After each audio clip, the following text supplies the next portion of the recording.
4월 달쯤 저희 가족 단톡방에 세중이가 카톡 하나를 올렸어요. 그러니까 유튜브 링크를 하나를 보내주면서 한 내용이었는데, 유튜브 제목이 은근히 잘 없다는 병역 명문가 집안, 그 영상과 함께 우리 집은 해당이 되냐고 카톡을 올렸어요. 저도 그 내용이 뭔지를 몰랐어요.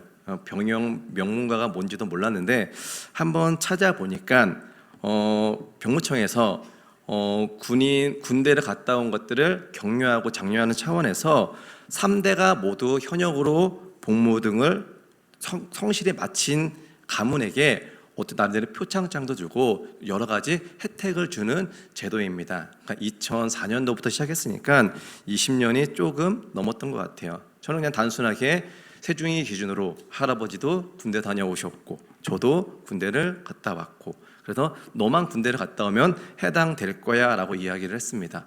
그런데 그렇게만 가서는 해당이 안 되더라고요.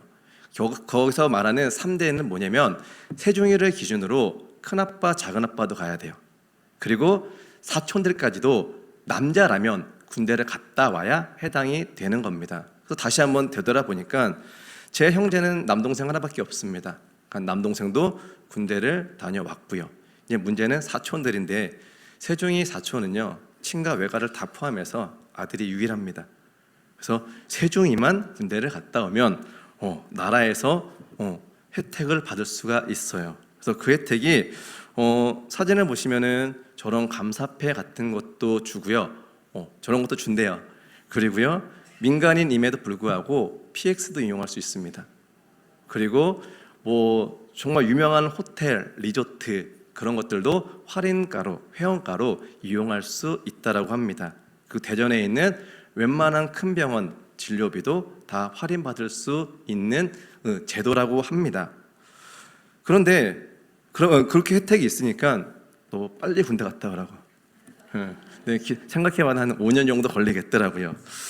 그런데 제가 이것들을 이야기하면서 제 스스로 한번 생각해 봤어요. 이 병역 명문가가 된다라는 것이 엄청난 훈장도 아니거든요. 그렇다고 해서 누가 이거 대단하다고 칭찬해주고 알아주는 것도 아니에요.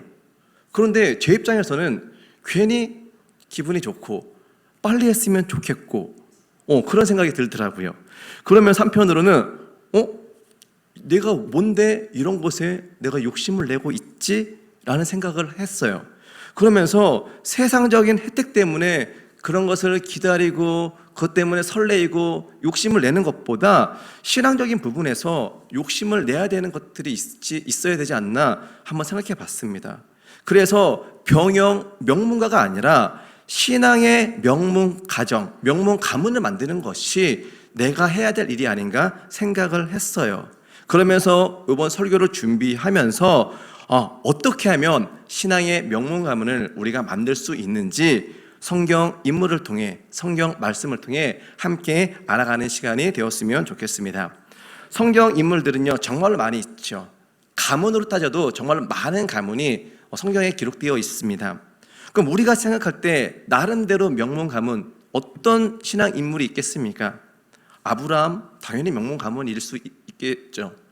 저는 룻도 저는 명문 가문이라고 볼 수 있다라고 생각을 합니다. 디모데도요, 저는 신앙의 명문 가문이라고 생각을 해요. 저는 이거밖에 언급은 안 했지만 이거 말고도 정말로 많은 신앙의 명문 가문이 성경에는 기록되어 있습니다. 개인에 따라서 조금 이견이 있을 수는 있겠지만 제가 말씀드린 이 분들은요, 아마 모두 다 고개를 끄덕일 정도로 누가 봐도 명문 가문이에요. 그런데 저는 우리가 너무나도 잘 알고 있는 이러한 인물이 아닌, 우리는 그동안 잘 몰랐던 인물을 갖고 그 가문이 어떻게 믿음을 지켰는지 살펴보면서 우리도 신앙의 명문 가문을 만드는 방법을 알아가셨으면 좋겠습니다. 오늘 본문을 잘 보시면요, 누가 등장을 하죠? 누가 등장을 합니까? 사람의 이름이 여러 사람이 나오긴 해요. 근데 주인공이 있습니다. 누구일까요? 레갑입니다. 레갑 후손들이 오늘 본문에는 등장을 해요. 그렇다면 레갑이 누구인지 알아야 되겠죠. 레갑이 누구냐면 역대상 2장 55절입니다. 함께 읽도록 합니다. 야베스에 살던 서기관 종족 곧 다락 종족과 시므앗 종족과 수갓 종족이니 이는 다 레갑 가문의 조상 함맛에게서 나온 겐 족속이더라. 역대상 2절을 보니까요 레갑이 나와요. 근데 그 족속은요 겐 족속입니다. 겐 족속은요 어떻게 보면 이방인이에요. 그러니까 이방 족속입니다. 겐 족속이 누구냐면 모세의 장인 이드로가 속해 있는 종족이 겐 족속입니다. 모세가 이제 하나님의 부르심을 받고 출애굽을 해야 될 상황이 됐죠. 그때 장인 이드로에게 가서 함께 우리 가나안 땅으로 가자고 장인 어른께 제안을 합니다. 그런데 이드로는요 거부했어요. 그런데 모두 다 거부하진 않았고 겐 족속의 일부는 모세의 그 사역에 동참을 했습니다. 함께 가나안 땅으로 갔어요. 그 중에 한 사람이 누구냐면 레갑이라고 하는 사람이에요. 아까도 겐 족속 이방인이라고 했죠.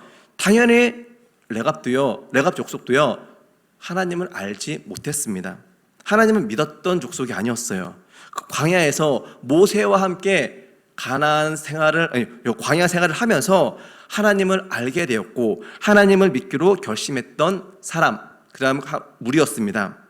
그 부족장이 바로 레갑이었어요. 그래서 레갑의 후손들은요 그 이후로 하나님을 알게 되었고 신앙생활을 하는 민족이 되었다라는 겁니다.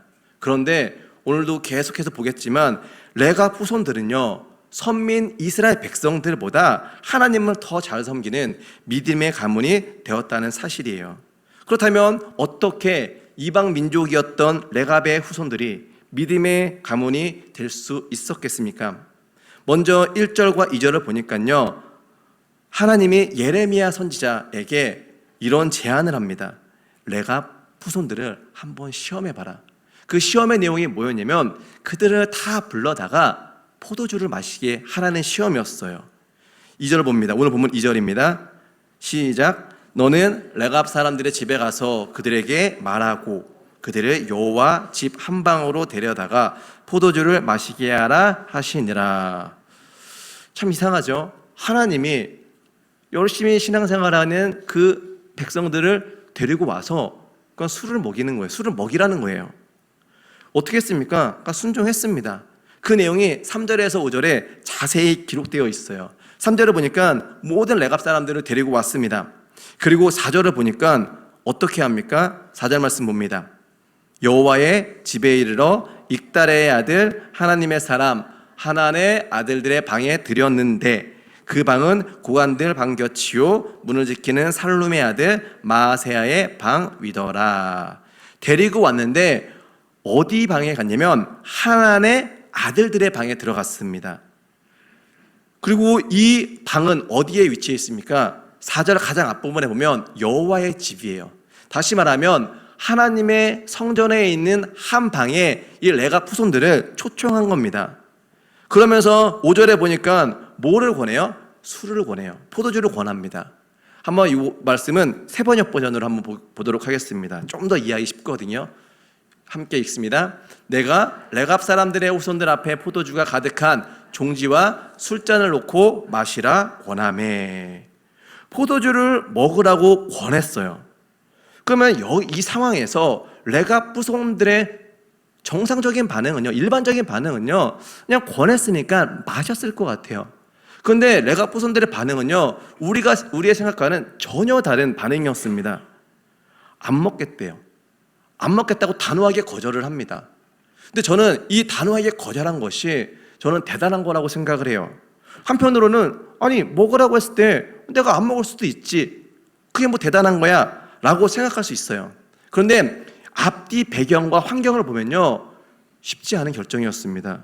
왜 그러냐면 아까 4절에 하난의 아들의 방에 갔다고 했죠. 하나님 앞에 그를 뭐라고 설명하고 있냐면은 하나님의 사람이라고 설명하고 있습니다. 하나님의 사람 하나니에요. 그럼 하나는 뭐냐면요 하나님의 사람이라는 겁니다. 구약 시대 때는요 하나님의 사람을요 선지자를 빗대어서 표현할 때 하나님의 사람이라는 표현을 씁니다. 그렇다고 해서 하나는 선지자인 것 같지는 않아요. 하지만 많은 학자들이 하나는 선지자직을 감당하는 그 선지자에 준하는 사람이 하나니었다고 이야기를 합니다. 그럼 정리하면요, 레갑의 후손들은요, 예레미야의 뜻에 따라서 선지자 역할을 하는 하나님에 의해서 지금 이 자리에 온 겁니다. 그리고요, 포도주를 마시라고 권함을 받아요. 그런데 아까 읽었던 말씀에 보면요, 세 번역에는 뭐라고? 포도주를 드시지요라고 정중하게 이야기한 것처럼 보여집니다. 그 다음에 우리가 읽은 한글 성경에서도요, 마시라 권함에, 어찌 보면은 그냥 좀 정중하게 권하는 것 같아요. 근데 원어적인 의미를 보게 되면요, 아닙니다. 원어적인 의미로는요, 마시라고 소리를 치다예요. 다시 말하면 강경하게 명령조로 이야기하는 겁니다. 그럼 정리할까요? 지금 예레미야 선지자, 가장 그 당시 덕망받는 선지자가 이들을 초청해서 하나님의 교회에 있는 한 방에서 모아놓고 술을 먹으라고 소리치면서 되는 상황이에요. 과연 그 상황에서 노라는 말이 쉽게 나올 수 있겠습니까? 쉽지 않습니다. 사람마다 음식에 대한 호불호가 있어요. 저도 마찬가지죠. 저도 좋아하는 게 있고 싫어하는 게 있고, 아마 교회 분들은 많이 아실 텐데 저를 초딩 입맛이라고 이야기하더라고요. 아무튼 저도 좋아하는 것과 싫어하는 것이 명확합니다. 그런데 사람들하고 밥을 먹다 보면요, 내가 원치 않은 것을 먹을 때가 있어요. 그런데 그 상황에서 또 그 사람이 먹으라고 적극적으로 권할 때가 있습니다. 그런 상황에서 저는 어떻게 대응하겠습니까? 상대방이요, 저보다 나이가 어려요. 그러면요, 저는요, 단호하게 내 의사를 표현합니다. 아니, 나 안 먹을래. 안 먹을 거야. 근데 상대방이 불편한 사람이에요. 저보다 어른입니다. 사회적으로도 높은 지위에 있다라고 생각해 보면 거기에서 쉽게 아니라는 말이 나오지를 못하거든요. 아마 누구나 그럴 거예요. 근데 지금 레갑 족속의 상황이 딱 그런 상황이었어요. 아닌 것을 아니라고 말할 수 없는 그런 분위기였습니다. 그런데 그들은 뭐라고 이야기를 합니까? 6절 말씀 함께 보도록 하겠습니다. 그들이 이르되 우리는 포도주를 마시지 아니하겠노라. 뭐라고 이야기해요? 못 먹겠다고, 안 먹겠다고 단호하게 이야기합니다. 그러면서 그 뒤에 뭐라고 이야기하냐면 이유까지 설명을 해요. 선조 요나답이 우리에게 명령했기 때문에. 우리의 선조가 있는데 옛날부터 우리 가문은 먹지 않았어. 그러니까 나는 안 먹을 거야 라고 이야기를 한 겁니다. 그 당시 분위기를 생각하고 선지자 낯을 생각한다라고 하면 그냥 한 모금 정도 먹을 수 있었을 것 같아요. 그런데 조상 대대로 내려오는 전통이기 때문에 나는 안 먹겠다라고 단호하게 단칼에 거절을 합니다. 그러면서 그들이 지켜왔던 전통에 대해서 이야기를 해요. 6절과 7절 말씀에 나와 있는데 6절 말씀 보시면요, 마지막 부분에 뭐라고 나와 있습니까? 너희 자손은 영원히 포도주를 마시지 말며. 7절, 너희가 집도 짓지 말고 파종도 하지 말고 포도원을 소유하지 말고 너희는 평생 동안 장막에 살아라. 그러니까 정리하면요, 포도주도 먹지 말고 집도 짓지 말고 씨도 뿌리지 말고 포도원도 심지도 말고 그냥 평생 동안 텐트에서 살라고 명령을 내린 겁니다. 이 5가지 가운데 첫 번째가 포도주를 먹지 말라였죠.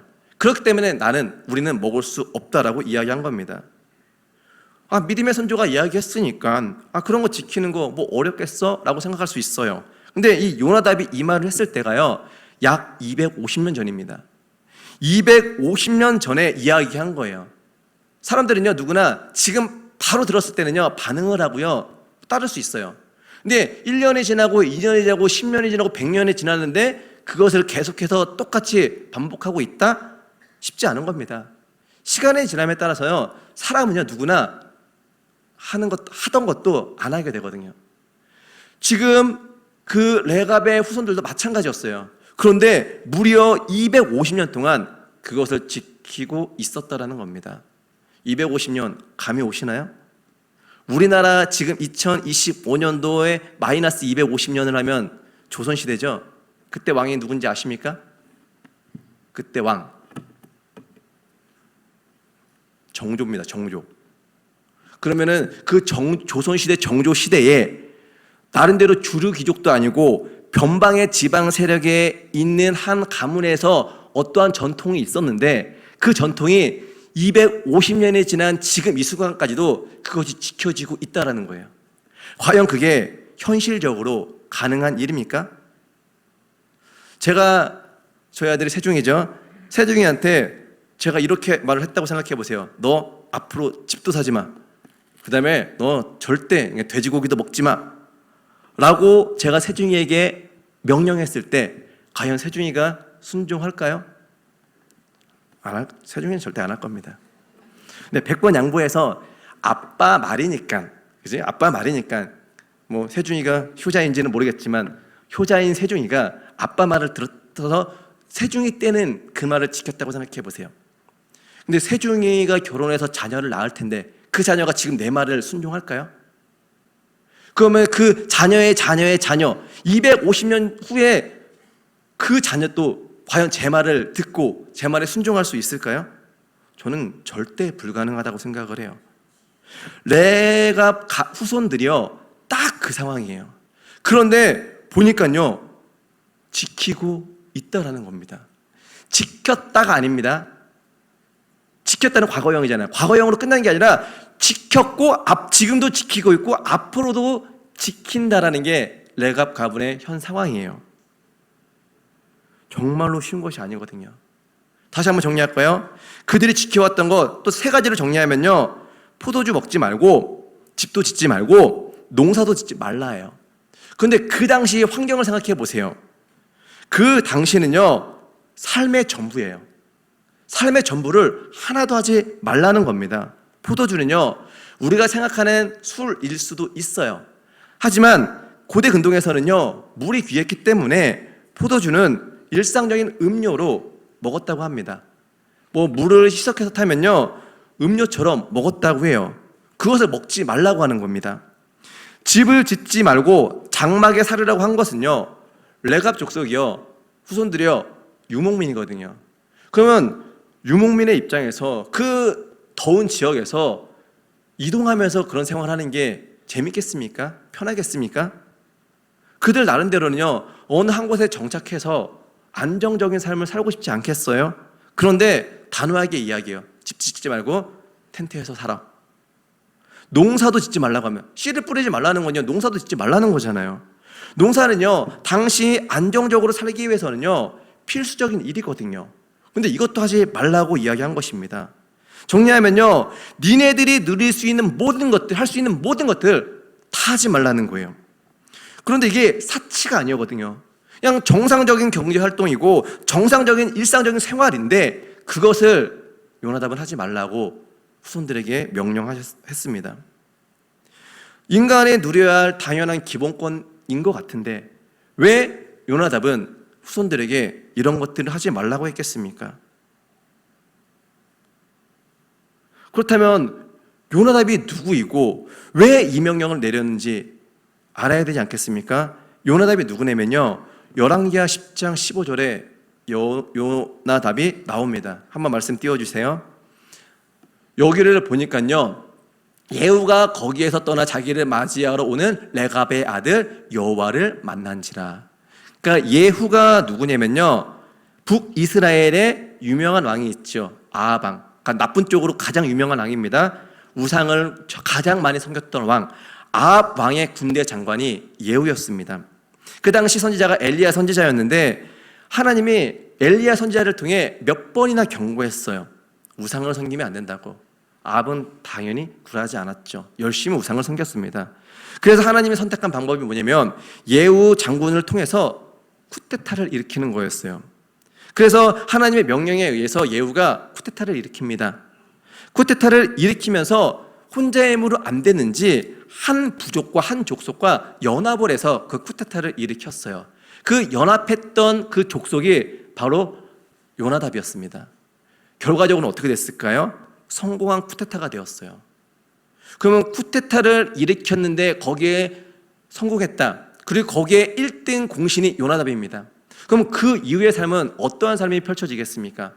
아마 부귀와 영화를 누릴 거예요. 하고 싶은 거 다 할 수 있는, 정치도 진출할 수도 있고요, 좋은 집도 얻을 수 있고요, 좋은 땅도 얻을 수 있는 그런 상황이었습니다. 그런 상황에서 뭐라고 했냐면 후손들에게 이것은 하면 안 된다라고 이야기한 거예요. 후손들이 고생할 거 모르지 않았거든요. 본인도 힘들었을 거고요. 후손들도 고생할 거 뻔히 알았어요. 그럼에도 불구하고요, 이러한 법을 제정했습니다. 왜 제정했겠습니까? 후손들 고생하라고? 아니에요. 요나답은요, 후손들이 하나님만 바라보면서 하나님의 말씀대로 살기를 원하셨습니다. 포도주, 제가 아까 음료라고 이야기는 했죠. 그거는 적당할 때 음료죠. 포도주를 많이 마시게 되면 그것도 알코올이잖아요. 평소에는 괜찮은데 그거를 과음하다 보면 어떤 일이 생길까요? 하나님이 술 취하다 보면 하나님이 하지 말라고 하는 일들을 하게 되어 있거든요. 또 집을 지어 정착해서 사는 것, 정착해서 사는 거 좋죠. 얼마나 좋습니까? 안정적인 삶도 누릴 수 있고. 그런데 이스라엘 백성들의 모습을 보니까 가나안인들을 섬기는 우상들의 기웃거리는 모습들을 보게 돼요. 우상을 섬길 수 있을 가능성이 훨씬 높아지는 거죠. 그러니까 정착해서 살지 말고 유목민으로 살라는 겁니다. 요나답은요, 자신의 후손들이 하나님과 멀어지는 것을 원치 않았어요. 그렇게 하다 보니까 나름대로 법을 제정해서 하나님과 멀어질 요소를 차단하는 거예요. 그런데 아무리 좋은 가문에 가문이 있다 할지라도, 좋은 원칙이 있다 할지라도 좋은 가문이 될 수가 없습니다. 명문 가문이 될 수가 없어요. 그것을 지켜야 명문 가문이 될 수 있습니다. 아까 포도주 먹으라고 했을 때 안 먹었죠. 그럼 지켰네요. 첫 번째 거 잘 지켰죠. 그런데 그거 하나만 지킨 것이 아니었습니다. 10절 말씀 봅니다. 오늘 보면 10절을 보면요, 함께 읽습니다. 장막에 살면서 우리 선조 요나답이 우리에게 명령한 대로 다 지켜 행하였노라. 장막에 살았어요.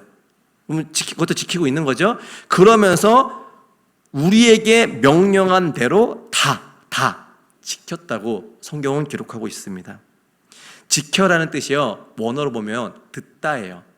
그러면은 정리하면 뭡니까? 들은 대로 실천에 옮겼다라는 겁니다. 그러니까 들은 걸로 끝나는 것이 아니라 어떻게 한 거예요? 행동으로 실제 모습을 보여줬던 사람이 바로 레갑의 후손들이었어요. 레갑의 후손들은요, 요나답의 명령을요, 흉내만 낸 것이 아니고요, 진짜 제대로 FM으로 지키고 있다라는 겁니다. 그 당시 대선지자였던 예레미야가 먹으라고 했을 때 한 모금 마시는 게 어떤 문제가 있겠습니까? 다른 사람도 아니고 예레미야가 준 건데, 오늘 좀 마시고 내일부터 안 먹으면 되지, 다 법 잘 지키며 살면 되지 라고 생각할 수 있었음에도 불구하고 그들은 그렇게 하지 않았어요. 왜 그랬을까요? 그들은요, 작은 것 하나부터 실천하지 못하면 다른 것들, 더 큰 것들은 그것도 실천하지 못할 것을 알기 때문에 작은 것부터 자신을 통제하면서 결단할 수 있었다라는 겁니다. 사람들이 매해가 되면 여러 가지 다짐들을 해요. 가장 많이 하는 것들이 뭐죠? 다이어트죠. 다이어트 한다라고 하면서 근데 그것이 생각보다 오래 가지는 않습니다. 왜 그렇죠? 오늘만 먹지. 라면 한 개 먹는데 뭐 달라지겠어? 근데 그거 하나 때문에, 그 작은 거 하나 먹은 것 때문에 내가 생각했던 계획이 그냥 무산되어 버립니다. 새해가 됐으니까 열심히 신앙생활 해야지. 새벽 예배 나와야지. 그런데 열심히 잘 나오다가도 5분만 더 자자. 그렇게 한 번 5분 잔 것이 계속해서 못 나오는 상황이 될 수 있습니다. 뚝이 무너지는 것은요, 대단한 태풍이 와서 무너질 수도 있어요. 하지만 뚝이 눈에 보이지 않는 쥐구멍 때문에 뚝이 무너질 수도 있다라는 겁니다. 하인리의 법칙이 있어요. 1대 29대 300이라고 하는 법칙입니다. 한 건의 중상자가 발생할 때 29건의 경상자가 발생하고 300건의 잠재적 징후가 발생된다라는 거예요. 그러니까 역으로 300건의 잠재적 징후가 있을 때 29명이 살짝 다치고 29명이 살짝 다쳤을 때 대형 사고가 일어난다는 겁니다. 그럼 대형 사고의 시작은 큰 것이 아니라 작은 것에서부터 대형 사고가 시작된다라는 그 법칙이에요. 우리가 대단한 것을 이룬다고 했을 때 우리가 대단해서 이루는 것이 아니라 그 시작은요, 작은 것에서부터 시작한 것입니다. 우리가 무언가를 실패를 해요. 우리가 엄청나게 대단한 것을 잘못해서 실패한 것이 아니라 그것의 실패의 시작도 작은 것에서 시작한다라는 겁니다. 레갑의 후손들은 이 것들을 너무나도 잘 알고 있었어요. 그래서 이런 마음가짐이 있었기 때문에 250년 동안 요나답의 명령을 지킬 수 있었습니다. 하나님을 온전히 바라보는 민족이 될 수 있었어요. 하나님은 이러한 레갑의 후손들을 뭐라고 이야기합니까? 예레미야 35장 18절과 19절입니다. 18절 함께 읽도록 하겠습니다. 예레미야가 레갑의 사람 가문에게 이르되 만군의 여호와 이스라엘의 하나님께서 이와 같이 말씀하시기를 너희가 너희 선조 요나답의 명령을 순종하여 그의 모든 규율을 지키며 그가 너희에게 명령한 것을 행하였도다. 마지막 너희 선조 18절이요. 너희 선조 요나답의 명령을 순종했습니다. 그리고 그 규율을 다 지켰대요. 하나님이 어떠한 복을 주셨습니까? 19절입니다. 19절 마지막에 보니까요. 내 앞에 설 사람이 영원히 끊어지지 아니하리라 하시니라. 내 앞에 설 사람이 누구랍니까? 내 앞에 설 사람은요, 성전에서 봉사하는 사람들을 말할 때 내 앞에 설 사람이라고 표현한다라고 합니다. 제사장 같은 사람들이죠. 그렇다고 해서 레갑의 후손들이 제사장은 아니에요. 하지만 제사장은 아니지만 성전 봉사에 쓰임 받았다라는 사실은 알 수 있습니다. 또 어떤 기록에는요, 레갑의 자손들이 성전 제사에 제단에는 태울 나무들이 필요하죠. 그 나무를 책임지는 역할을 했던 사람이 레갑의 후손들이라고도 이야기합니다. 어찌됐든 간에 레갑의 후손들, 출신으로 따지면 이방인임에도 불구하고 하나님 앞에서 계속해서 봉사하는 복이 그들에게 있었다라는 사실입니다. 오늘 그동안 잘 알지 못했던 레갑의 후손들의 신앙생활을 보면서 어떻게 신앙의 명문가문을 만드는지 우리 알게 되셨습니까? 그러면 이 것들이 우리가 지키기에 쉽겠습니까? 어렵겠습니까? 어려울까요? 쉬울까요? 쉽지 않아요? 지키면 되는데?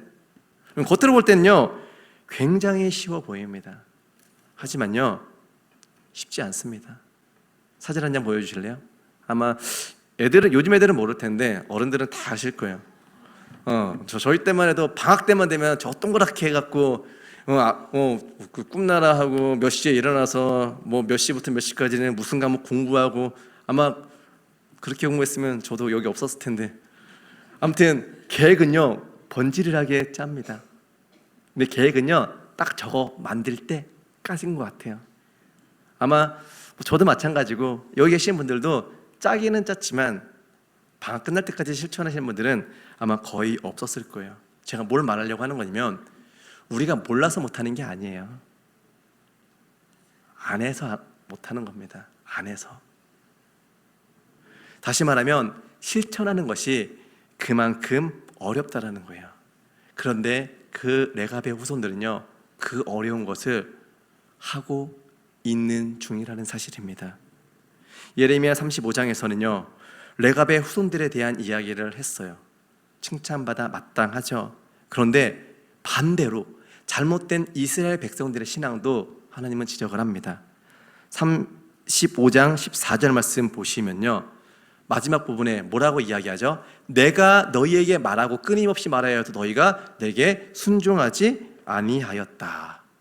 하나님이요 직접 말했어요.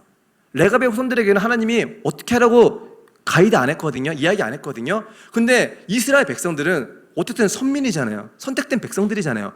하나님이 직접 말씀하셨어요. 해야 된다. 그런데 순종하지 않았습니다. 그 다음 절 15절에 보면요, 하나님 그래도 안 되니까 어떻게 합니까? 내가 내 종 모든 선지자를 너희에게 보내고 끊임없이 보내며. 이게 말로 해서 안 되니까 선지자를 보낸 거예요. 근데 어떻게 보냈습니까? 끊임없이 보냈대요. 한 명, 두 명 보낸 게 아니잖아요. 그럼에도 불구하고요, 그들은요 마지막에 순종하지 아니하였다. 그리고 16절도 볼까요? 16절을 보니까요, 레갑의 아들 요나답의 자손은 그의 선조가 그들에게 명령한 그 명령을 지켜 행하나 이 백성은 내게 순종하지 아니하노다. 16절은요 다이렉트로 비교해, 직접적으로 완전히 비교하죠. 레갑의 후손들은 했는데 니네들은 못했다라고 이야기하고 있습니다. 이스라엘 백성들, 그들은요 저렇게 살면 안 돼요. 하나님의 선택된 백성이라고 늘 이야기하면서 하나님의 기적을 눈으로 직접 체험했던 백성들이 이스라엘 백성들인데, 그들은요 때때마다 힘들고 어려울 때마다 자신의 생각대로 판단하고 행동했고, 하나님이 하지 말라는 행동들은 우상을 섬기고 여러 가지 것들을 너무나도 많이 했던 민족이 이스라엘 민족이거든요. 하나님이 저러한 백성들을 보고서 얼마나 안타까워하시고 얼마나 마음이 아프시겠습니까? 말씀을 정리하도록 하겠습니다. 주류 세력은 아니었던 레갑 그리고 그의 후손들, 그런데 그들은요 하나님만 바라봤습니다. 하나님을 향한 믿음을 지키기 위해서 자신에게 유익이 하나도 없지만 요나답의 명령을 지키려고 노력했어요. 그리고 그들이 지킬 수 있었던 것은 힘들고 어려운 거 맞아요. 하지만 요나답이 왜 그런 명령을 내렸는지 그 의도를 분명히 알았거든요. 하나님께 가까이 다가가는 우리가 되기를 원하는 마음을 알았기 때문에 그것을 지킬 수 있었습니다. 저희들도 레갑의 후손들처럼 신앙의 명문 가문을 만들기를 원하십니까? 그러면 하나님을 향한 믿음을 지키려고 하는 의지가 있어야 됩니다. 그리고 레갑의 후손들처럼 어떠한 상황에서도 타협하지 않는 그 믿음이 우리에게 있어야 돼요. 이것도 말로는 쉽죠. 저희가 하기는 어렵습니다. 근데 어떻게 하면 우리가 조금 더 수월하게 할 수 있습니까? 그것도 오늘 성경에 나와 있어요. 오늘 보면 8절입니다. 우리 8절 말씀 다 같이 읽도록 하겠습니다. 우리가 레갑의 아들 우리 선조 요나답이 우리에게 명령한 모든 말을 순종하여 우리와 우리 아내와 자녀가 평생 동안 포도주를 마시지 아니하며. 말씀 띄워주세요. 저기에서 뭐라고 이야기하냐면 우리와 우리 아내와 자녀가 평생 동안, 굳이 저렇게 표현 안 해도 되거든요. 그냥 우리 가족은, 그 가족이라는 단어를 퉁칠 수도 있고요. 그냥 레갑 후손들은 그렇게 이야기할 수 있어요. 그런데 굳이 우리와 우리 아내와 자녀가 평생 동안 포도주를 마시지 아니했다. 우리와 우리 아내와 자녀가 그 요나답이 우리에게 명령한 것을 잘 지키고 있다라는 겁니다. 가족이 함께한 거예요. 온 가족이 말씀에 순종하기로 결단한 겁니다. 혼자 하면 힘들고 어렵고 외롭습니다. 못할 수도 있어요. 포기할 수도 있습니다. 그런데 함께 하면요 쉽게 할 수 있어요. 저희 모두가 우리 가족들과 함께 신앙의 명문 가문을 만드시기를 바랍니다. 첫째는 가족들과 신앙의 명문 가문을 만드시고요. 두 번째로는요, 저희가 지금 이 시간 소망교회 이 안에서 성전 안에서 함께 예배하고 있죠. 소망교회 공동체가 있습니다. 소망교회 공동체 안에서 함께 각각의 신앙의 명문 가문을 만드시는 저희 모두가 되기를 주님의 이름으로 간절히 축복합니다.